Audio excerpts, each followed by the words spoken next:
You're the lily of the valley. Sweet Jesus, you're the bright and morning. And what makes this up is that everyone feels is important and valid in a relationship. You cannot just be in a relationship following just whatever you're told. I want to do, yes, it's the way you want. Yes, let us do what we want. Yes, let us. You don't have that liberty. There is a lady that said she left her husband. And the reason why the husband was left by this lady is that this man would not do anything by himself. There is nothing he could initiate. When the woman says, I love you, he says, me too. I will drink water. The man says, me too. I am going to sleep. The man says, me too. I am going to do this. The man says, me too. So all things that the woman said, the man said, me too. And the woman waited for this man to change and begin to do things that also, she felt like, I am now, whatever I decide, this man is just unquestioningly, he is following me. This is not love, it's something else. This is not what. And if it was not, I was looking for a man, not a woman. Person who would lead me, give me direction, challenge me when I am wrong, rebuke me and show me direction, tell me this is wrong. A father in the other ones. Women don't look for just that, they look for father. Father is authority. The woman is not looking for just love, is looking for authority, care that has authority. Not playboy. Not somebody that is not having authority. And the woman likes, now I want to have somebody who is responsible. Responsibility is attached to authority. And they say, I want commitment. I want somebody who understands what we are doing. And that's what the lady will say, maturity. That's a gentleman. A person who will take it over and lead me to what I was supposed to be. One lady said to us also, I like God for those ladies because their eyes were easily open. And she says, I was in a relationship with a brother. A brother is not a sinner. He is not trying to lead me to fornication. He's a God-fearing. But I felt he has no leadership in him. Say, why I feel that? Anytime we have a meeting, we go there. Whatever I ask to eat is that which this man will ask. Whatever I say, where I say we shall meet, whatever time, anything I propose, my proposals were raining in this. And there is no any time, even when I do something wrong, I propose something wrong, this man does not correct it. And I say, am I ready to be a man in this relationship? Am I ready to be a man in a marriage? I said, no, I don't want to be a man. And he says, you took the courage, and he met. She was not having that courage to break the relationship. But a man of God comes and trains them in a seminar. Youth seminar says, it's better to break a relationship than to break a marriage. Or to live in hell called marriage. Because you know when you are wrong and you're making the wrong decision and you are going on to make that wrong decision. I said, behaviors you see in a relationship, in courtship, they will not change when a person gets married. Don't think he will change when he gets married. He will become even worse. He will perfect in that area. He will become worse because there are some things you are very cautious when you are coping, when you're in a relationship. You are not easily open up to the other person. But the time comes, then your true colors come. Why? We marry personality, but we live with character. We marry personality, but we live with the character. So what happened to this lady? Ingo da goodness, I told brother, you are nice. But I was not looking for your type. I was not looking for a type. I want a man. A man is authority. And I want a person with authority who can correct me. I am not ready to be a man in this relationship. I want a man who can guide me, guide the children, tell them this is the way, tell them the correction, give them the rule, give them instruction. This is what I'm looking in marriage. And then after he left, he found a wonderful man. Yeah, she found a wonderful man, but this man is also my friend. And I thank God it is through my friend that I came to know the lady. They are serving God and doing great. Then that day she was telling us that she also said to us, you see this man? He's a man. He has authority.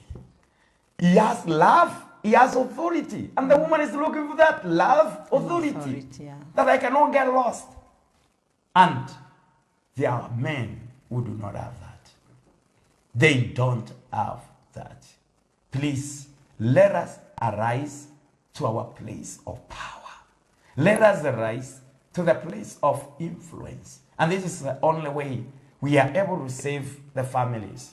Now, we are saying this because it is a man who will determine if you are going to be intruded in that marriage by external forces or you can close the gap. You are the one to decide and do it because you are the leader. You are the leader. The leader, the king is the commander of the army. You're the one who commands the army. So you are to show the direction. Where is this family going? Now look at this and get this very well so that you understand what I mean. A man married a wife. They stayed in a place where they were living in a city, and they stayed for several years. I think it was around 3-4 years. After that, he built a very beautiful home at his rural place. Very beautiful home. And when he built a very beautiful home, he took the wife there. And he told the wife, because now we have the farm, we have the cows, we have all this. You need to be home now, make the home good. You will leave me there. So what happened? The wife comes. This wife, the man hires people to help her in that farm. And he is sending salaries every month. He does not require the wife to pay. Number two, all the produce of the farm, the man does not concern himself with everything that comes out of the farm. Tells the wife, this is for your pocket money. And in addition, he was sending money for upkeep. So that the wife, whatever she is getting, are not strained because of lack of money. And it went on for several years. I think the same amount of years or about 6 years. Then the wife rioted. Because the man is rarely at home. The wife rioted and he said, rioted and said, I want divorce. So this man could not understand this woman. How do you want divorce? I have done the best. I've given you the home, the best. I am the best husband. Are you doubting me of anything? The woman says, no, you are a very good man. And then now the elders are called. Parents come together. And the woman is told, explain why you want divorce. And you don't want to stay in this marriage. The husband starts and says what he has done in our relationship. And everything required. The woman stood and said, what my husband has said, it is true. It is true. I have lacked nothing in terms of the materials. And all those things he said, the money he has been sending, he has not even asked me how much I get from the farm. And I get a lot of money. All the money I get, they are here, I can account for the money. But he has never asked me. But I have one problem. There is something I lack in this marriage. So I said, what? You have given me all this? What? Say, him. I lack him. I did not marry the cows. I did not marry the farm. I did not marry the house. I did not marry the money. I did not marry the workers that you hear. I did not marry all these comfort years. I married him. And if I miss him, to me this marriage doesn't make sense. Yeah. And now the people realize and say, hey, it's okay. Now you are speaking a point. That means you, man, you have done all those things thinking they are important. But you are left a very important issue and unrest. That is yourself. Your presence to your wife. Yeah. And there's a man say, surely I am wrong. And we say again in marriage now, you cannot supply wants and think you are supplying a need. Yeah. So you may be saying, I have done everything. Everything to this man, but he's not changing. Everything to this woman, but it's not changing. What have you done? Maybe you are busy concentrating yourself to give the needs, the wants instead of the needs. Maybe you are busy doing what you think is right to be done, but you have not asked the one who is receiving if it's okay. Yeah, yeah. The one who is receiving the service is the one who is supposed to say it's okay or not. So, ladies and gentlemen, again, as we continue to discuss about this issue of boundaries, how far the two of you should go? What are the things, the rules that are supposed to limit the two of you as a husband and wife? Because we understand now, there are duties that I have to do to my wife. And this duty the wife is to do to me. Can she delegate her duty? Like this man, the way he did it, just throws it at his wife out there and then think he is happily married. Say, my wife is there. You can see her anytime you want yourself, but not her when she wants to see you. She can't. But when is able to come, don't ask, I will ask. So there are even women in relationship. They don't have consent to have their husband when they want. Yeah. It is their husband who have them when they want. Is that fair? Is that fair? I saw a woman tell her husband, my body is not your father's farmland. My body is not your father's farmland. That means it is not your inheritance. You cannot inherit it. Imagine a woman telling you now, our body is not your father's farmland. It's not your inheritance. So in other words, you can't have her anytime you want because it's not your inheritance. And what does the Bible say? She has put boundaries. She has put a boundary already and says, you cannot touch me. It's not your inheritance. But what does the Bible say? The body of the woman belongs to the man, and the body of the man belongs to the woman. But if the woman tells you now, my body is not your farmland, it's not your father's farmland, that means it is not your inheritance. What does it mean to you as a man? So, should we have some boundaries drawn between the two of us and say, me, you would come to me when I want, and let it be clear. And when I don't want you, don't come to me. That is what was happening in tradition. That is why when we come to our culture, where I come from, when men grew to a certain age, they built a house different from their matrimonial bed or matrimonial home. They build a house. So it is the wife who comes when the man has invited her. If the man does not want her, she stays. And it happened like that. And she cooks, she brings the food. They don't even eat together. The man eats. Furthermore, he has more than one wife. And, there are those who even didn't have more than one wife, but still, they did not have, they still earned those kind of things. Yes. I think as you're talking, I hated marriage because of that. My father is a man who had many wives. Of course, I think the legally married, I think there were 6. And others whom we don't know. Unknown. And I could see what was happening. My stepmom and the other one, my mom, they could all cook. And when they cook, every woman is carrying food. Taking to the man. Taking to the 3 plates, 4 plates. Yes. 1 stomach. 1 stomach. And of course, you would choose the best. The best out of the 3 plates. The 3 cooks. The 3 chefs here. So I hated that most.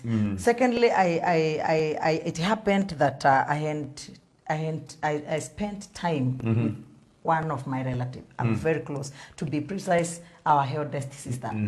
And what was happening in our marriage made me to hate even marriage more. My father, he was called Lion, and of course when he comes home, he was roaring like a lion, and we all could just run away. Somehow you could not even tell how your father looks like, because he's like a terrorist. So it happened that now I've gone to stay with my sister, and the way still they were living, it was very horrible, because you meet, you're doing all duties. All duties, most of the duties that you're not supposed to do. I'll clean the beddings. I'll go and make their bed. I'll make sure all their clothes are ironed. And sometimes I could get very mad. I iron even innerwears for my sister. And she could come and congratulate me. And I was ironing so that she won't get mad and at least tell me I should not be doing that. So you could see there was no boundary here. Between where she could even sometimes call. You are called in the bedroom. They are in their bed, and they are calling you to give you instructions when they are sleeping in their own bed. So I just hated everything, and it went to an extent. The husband sometimes you want to apply dye in his head. So sometimes you'll be called to apply this man. You are just young person, you are going to apply this man dye on his head. Either I apply him, and my sister is sitting there watching, or the daughter is applying the father dye on his head. So when I saw this thing, I hated. And as a result, you could see these people, they don't have harmony. We could be screened by this husband. At what time did your... And we are being called one by one because they could not trust each other. They could not even respect one another. So you are called. At what time did she come from the place of work? Who came here? When I was away, who came here? Is there any man who visited? So you can imagine answering all these questions, being interrogated because of our marriage. Those scenarios made me to hate marriage, made me to hate men, and made me to just feel like this is something very, very bad. Now, why? as There you have were put no it, boundaries. as you have put it now, Yes.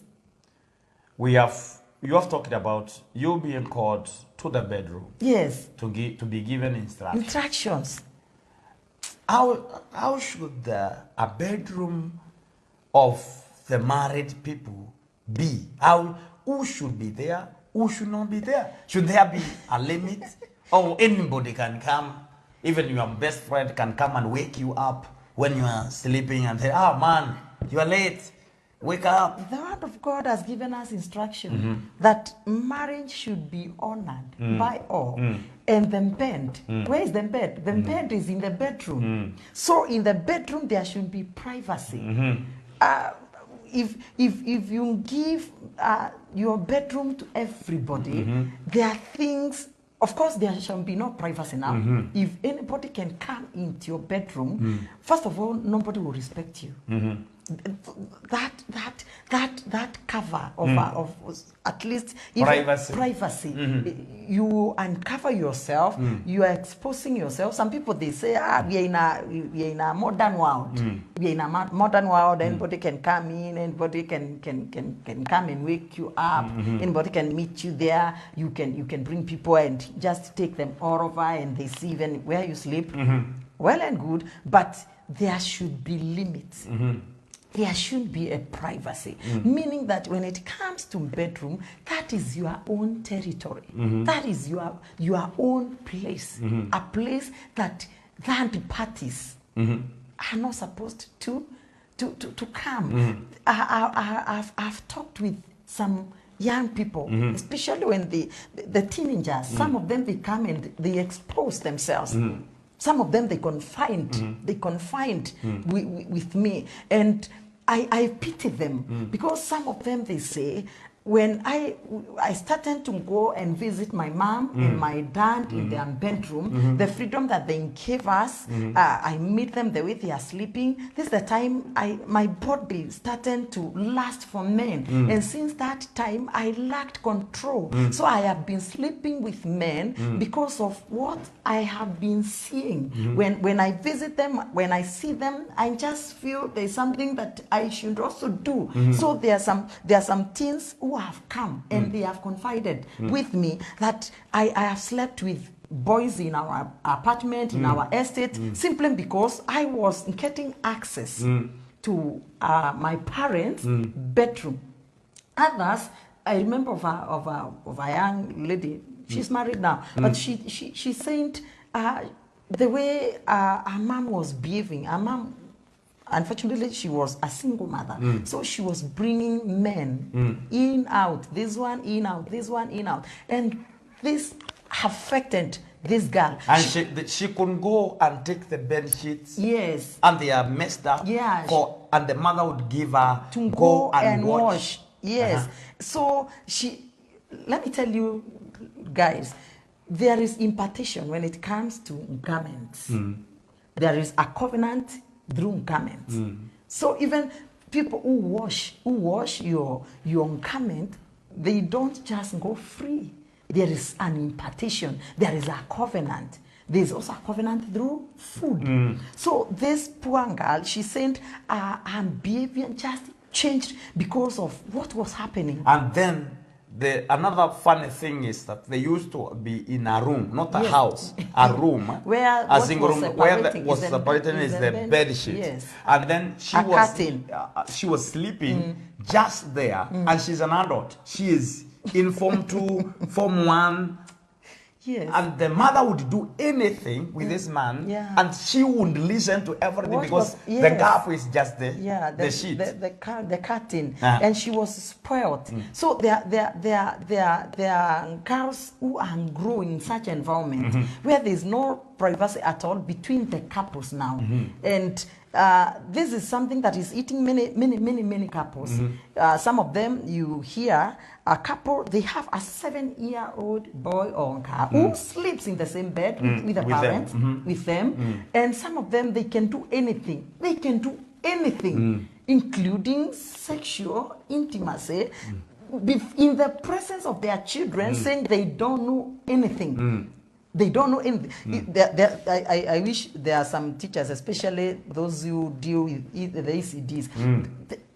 The children, sometimes during break time, you will see them practicing what they saw their parents do. I saw Dad doing this. Come and let us practice it. Why? Because people, they don't have a privacy. They don't have a limit. They don't have a boundary. They are spoiling and destroying a generation ignorantly. So when it comes to a bedroom should be specifically for the couple, for the parent, for us. Before you continue there, I remember maybe we were in primary school, and the things were written in Parent magazine at that time. Parent magazine, those who have seen the Parent magazine, you know, at that time it was so much selling. And we were reading some of the things. It's Parent, but we were reading when we were in high school, and not even high school, even primary school. And one of the things was, and it was a shock even to us, that there is a lady, a daughter, who became pregnant for her father without having sexual intimacy with her father. And what was she doing? The mother and the father would have sex on their bed.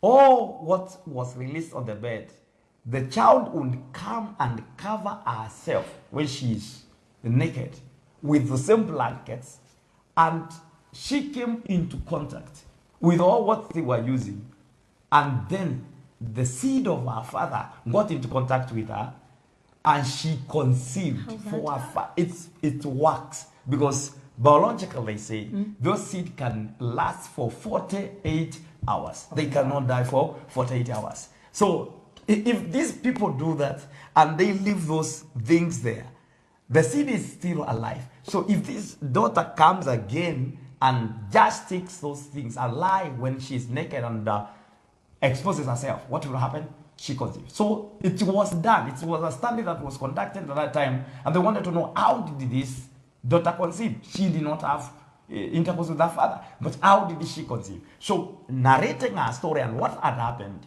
So that is why the study was done and it's concluded. So parents, you can expose your child to such kind of danger and damage a generation that we are raising up because of the behavior. You just become careless. You can do anything, and in their presence, you can caress before your children, and you don't see it as like a problem. You go and do whatever you want to do. Some even leave their bedroom door open. So whoever passes even can see what they are doing, and they don't care what they are doing. I have seen, even we have gone to some places, even you go to hotels, and you have accommodation somewhere in a hotel. You can go to some hotel and you see some people are so careless. They don't care even about their privacy. They can start doing some things there and the door is open. So when you are passing to your door, you can easily see them what they are doing. They don't even care about closing the door. They don't care about their own privacy. And if a person can do that in an hotel, tell me, what about their own house? It either means even their bedroom, they don't close. Even what they are doing is not hidden from there. So advise us, man, because now it comes to the very sensitive things, because women are more sensitive than men. Yeah, I challenge every woman to take control when it comes to marriage and when it comes to the things that are very sensitive. Men, sometimes they may not see it as a big deal. But when it comes to a woman, if a woman disconnects or there's that sense dies in her, she takes everything for granted, she will pay dearly. She will pay dearly. Because some have just taken it lightly and they have delegated what they are not supposed to delegate. It is somehow shameful. Shameful, because if you allow either your own daughter or your own relative is staying at under your roof or maybe your house manager to go and make your bed, you have failed. If you are giving them those beddings to wash, you have failed as a woman, and you are destroying your house with your own hands. If they are coming to clean your bedroom, you have failed. Some even collect a lot. Some garments were just thrown. Not even garments. Some they collect even some. I hear people call them CDs. The used ones, the condoms, used ones, and these are the people that are going to dispose your waste. And when they look at you, they wonder what kind of people are these. So you can see how I reached a level of somehow despising my own brother-in-law. It's unfortunate they are late. Despising them because of how they were behaving. You lack even the point of respecting these people. So there are people who are claiming that their marriages have been invented, that the devil has come. There is no devil who is there. If there is a devil, it is your negligence that has somehow you have become that enemy of your own marriage. Because if you don't honor your own marriage, if you don't respect your own marriage, the outsiders will not respect it. So we get respect of our marriages according to the level of respect that we have accorded to our own marriage. So when it comes to women, to mothers, they should keep boundaries. Even if you are very busy as a bee, don't know, make sure there are some things that you are not permitted at all to delegate. When it comes to your own bedroom, when we came to this city, that was back, I remember the year 2006.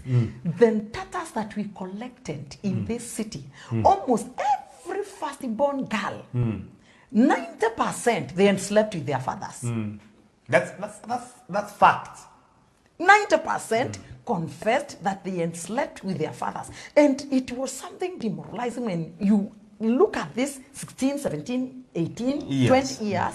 She's saying, I slept with my dad. Why? I was doing everything. My mom could go to work, so I am told to clean, and my dad has overslept. Others are drunk. So how did you sleep with your dad? I just went, and my dad, I met him. He was out of his bed. He was naked, and I was scared. I just stood there staring at him. He, come, daughter, come, my daughter. And he just embraced me, and I met myself. I have slept with my dad. And these are the things, because you told us the sex organs of men are their eyes. Their eyes. So, and because of that failure, especially when it comes to a woman, she must begin to, when it comes to bedroom, she must now go outside the bedroom. My bedroom is intact. The things of my bedroom, the activities of my bedroom, they are my responsibilities. Now, if you have a girl, if you have a daughter who is growing, as she matures, let her know that at some point, at some age, the way she was used to come, she is 12 years, she's 13 years, she's 15 years. Now, the way she was coming when she was 6 years and sitting on dance laps, It's not the same. When she is 13, she sits on this generator here. There's a chemistry. There's something. When she sits on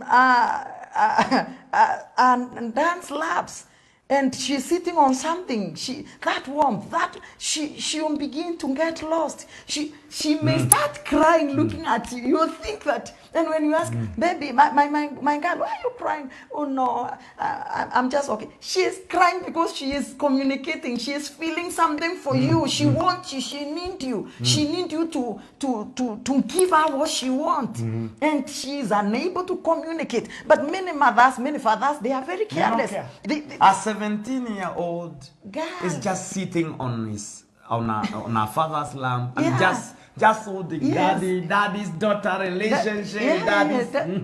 And it turns to be something else. So I was talking to girls on last week when we had forums. You were with teenagers, boys, and I was with girls. And when I talked to them, the way even they should behave before they are done, some of them, this is the time they were remembered, oh my God, so I should not be overstepping. So you can see this girl, she's the size of her mom, and she's just going, she has a cashot, and she's sitting on her father. So some things, they were wondering, oh, this can bring a problem. And when you ask some of them, when you sit on your dad, what do you feel? Some of them, they just bow down because they don't want to confess. There are some emotions, not now emotions of father-daughter. It is emotion of the body, sexual emotions. And we shouldn't begin, and this begins with a woman. You begin to shape your girl. You begin, right now, our boys, there are some people, when I see them, they want to overstep. I remind, oh, you are grown now. There are some things, even when they mom, we need this, I tell them, you are grown. These things you need to go and do yourself. Because if I begin to bring them very close to some sensitive things, they may forget they are becoming men. So this is something that a woman should take charge. You should take charge. You show even this girl how she is supposed to be sitting. How she is supposed to be sitting. Because some of them, they are very careless. Even when they are on the lounge, sitting room there, she can sit anyhowly in the presence of our own brothers, in the presence of dad. And this is now the thing that is happening, especially during this pandemic. We are fond of a boy impregnating sisters, 2 sisters, 3 sisters, and mothers are crying. They don't know what is happening because you just take everything lightly. So even when it comes to boundaries, we should also begin to declare boundaries between our children as they grow.